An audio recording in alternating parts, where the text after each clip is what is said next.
Olá, bom dia a todos. Vamos continuar com a temática da rocha ornamental que forra a minha cozinha. Referimos que era um tipo de granito. Referimos também que, para os industriais e comerciantes das rochas ornamentais, nos granitos incluem um conjunto muito variado de rochas bastante diferentes, como aquelas que estão aqui presentes neste mostruário. Por exemplo, para o industrial da rocha, questões que são relativamente importantes têm a ver com o tipo de acabamento, tipo de tratamento que é dado à superfície da rocha ornamental, ou, por exemplo, que tipo de aplicações é que irá ser utilizado, interiores, exteriores, para decoração, etc. E, sobretudo, a cor. A cor é um elemento bastante importante porque é, no fim de contas, um critério de seleção e até de valorização das rochas ornamentais e, portanto, é algo que o industrial das rochas tem em conta. Na realidade, mesmo reunindo todas as rochas, um grupo muito variado de rochas distintos nos ditos granitos, em termos industriais, depois o industrial vai dar-lhes designações específicas. É como se fossem os nomes comuns, nomes vulgares dados aos animais.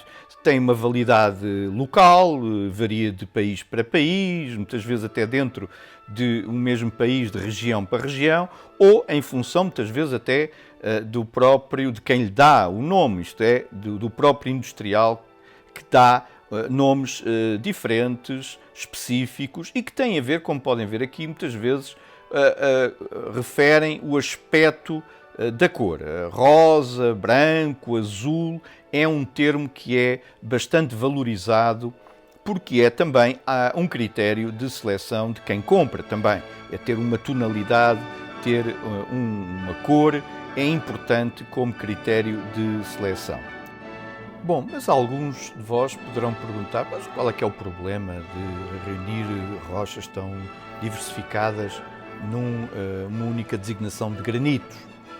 Bom, para muitos não será um problema, para quem procura entender os mecanismos, os processos geológicos, como é que a Terra funciona através das provas materiais que são efetivamente as rochas, bom, isto é um problema. Talvez com uma analogia seja mais fácil de entender. Vamos supor que pretendem adquirir um animal de estimação lá para casa.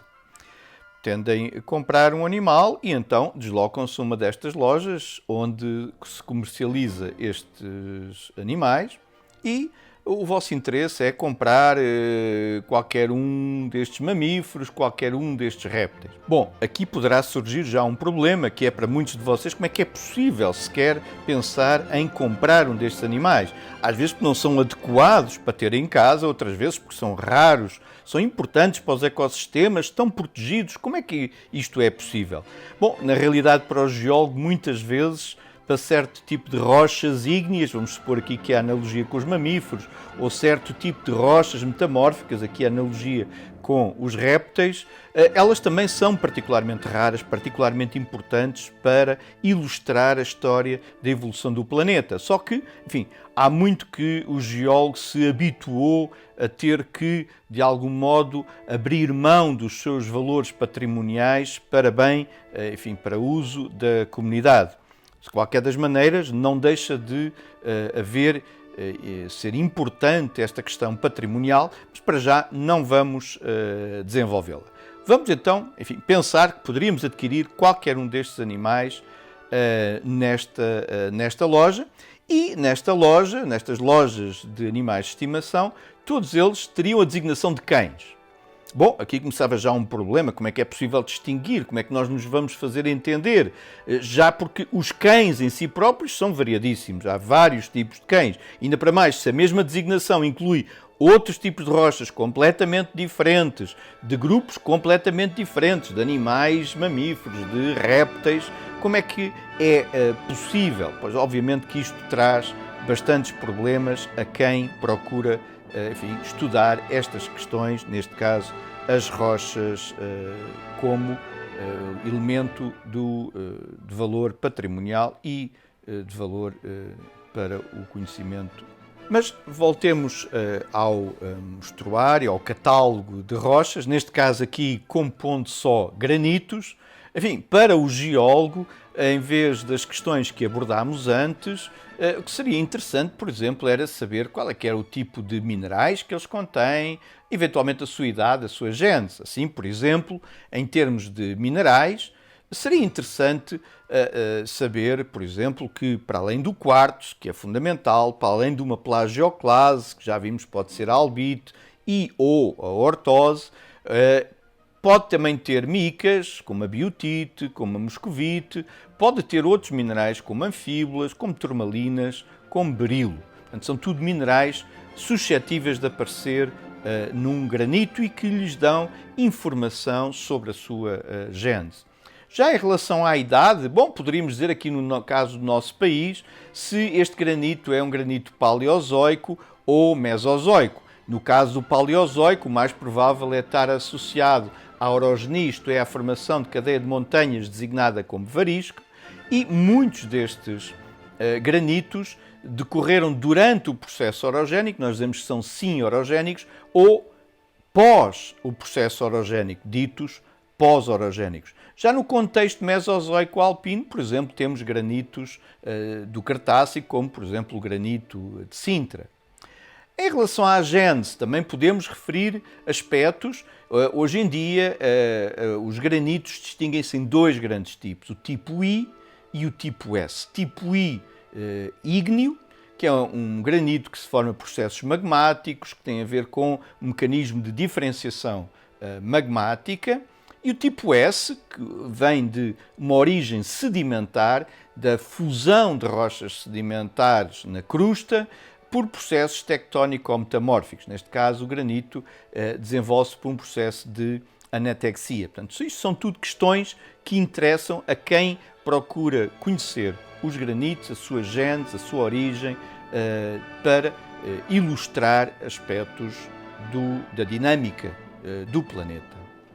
Ora, para terminar esta abordagem breve às rochas ornamentais, há que referir que há um local na internet, um site do Laboratório Nacional de Energia e Geologia, que podem ver nesta imagem, e que comporta muita informação sobre as rochas ornamentais portuguesas.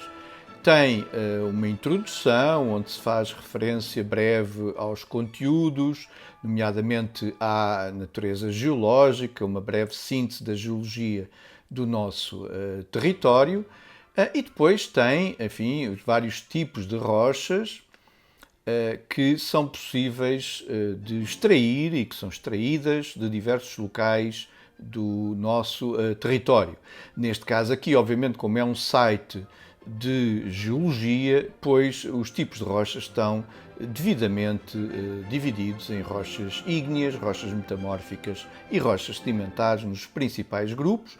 E, enfim, dentro das rochas ígneas estão fundamentalmente granitos, enfim, há alguns pórfiros, gabros, enfim, estão dentro das rochas ígneas, todas elas são rochas ígneas. Nas rochas metamórficas aparecem ardósias, que também é um tipo de rocha bastante importante no contexto da utilização em revestimentos de edifícios e de casas. E tem depois também um espaço dedicado a outras rochas que iremos referir, como os mármores, os próprios xistos. E por último, as rochas sedimentares, com as rochas calcárias e com diferentes tipos, outras rochas dolomíticas, também há brechas, enfim, são os tipos de rochas que mais frequentemente são utilizados como rochas ornamentais em Portugal. Portanto, este é um local a fazer uma análise detalhada. Por exemplo, se abrimos aqui um determinado tipo de rocha ornamental, depois temos uma informação desde o enquadramento geológico, as características físico-mecânicas são fundamentais, sobretudo para os engenheiros, para os arquitetos. Tem aspectos da microscopia, aspectos, portanto, de detalhe, análise química, que às vezes também é importante no contexto da sua alteração, e características como a localização, a descrição, a utilização que é recomendada e características ligadas à própria exploração. Portanto, há muita informação neste site e aconselha-se, para quem estiver interessado, a sua consulta.